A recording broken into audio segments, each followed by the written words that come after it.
بسم الله الرحمن الرحيم والنجم إذا هوى ما ضل صاحبكم وما غوى وما ينطق عن الهوى إن هو إلا وحي يوحى علمه شديد القوى ذو مرة فاستوى وهو بالأفق الأعلى ثم دنا فتدلى فكان قاب قوسين أو أدنى فأوحى إلى عبده ما أوحى ما كذب الفؤاد ما رأى أفتمارونه على ما يرى ولقد رآه نزلة أخرى عند سدرة المنتهى عندها جنة المأوى إذ يغشى السدرة ما يغشى ما زاغ البصر وما طغى لقد رأى من آيات ربه الكبرى أفرأيتم اللات والعزى ومناة الثالثة الأخرى ألكم الذكر وله الأنثى تلك إذا قسمة ضيزى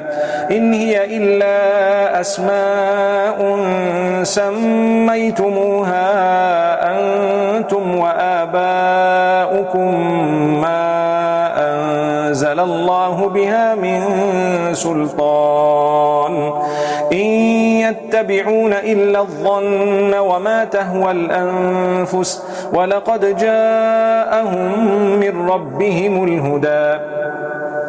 أم للإنسان ما تمنى فلله الآخرة والأولى وكم من ملك في السماوات لا تغني شفاعتهم شيئا إلا من بعد أن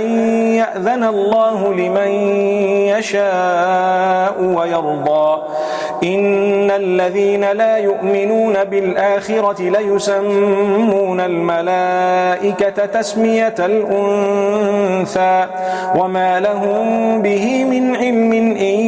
يتبعون إلا الظن وإن الظن لا يغني من الحق شيئا فأعرض عمن تولى عن ذكرنا ولم يرد إلا الحياة الدنيا ذلك مبلغهم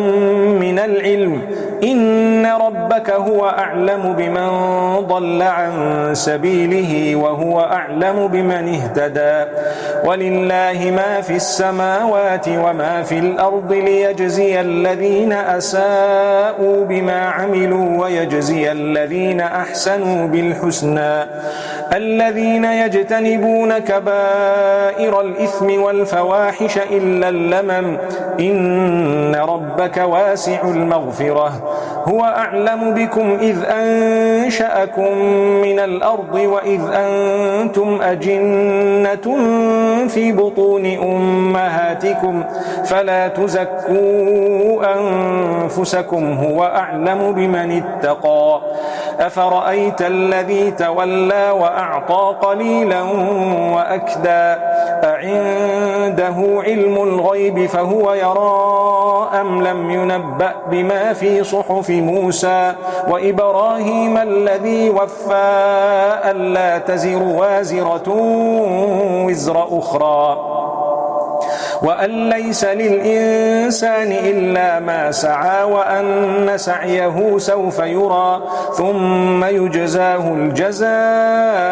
الأوفى وأن إلى ربك المنتهى وأنه هو أضحك وأبكى وأنه هو أمات وأحيا وأنه خلق الزوجين الذكر والأنثى من نطفة إذا تمنى وأن عليه النشأة الأخرى وأنه هو أغنى وأقنى وأنه هو رب الشعرى وأنه أهلك عادا الأولى وثمود فما أبقى وقوم نوح من قبل إنهم كانوا هم أظلم وأطغى والمؤتفكة أهوى فغشاها ما غشا فبأي آلاء آلاء ربك تتمارى هذا نذير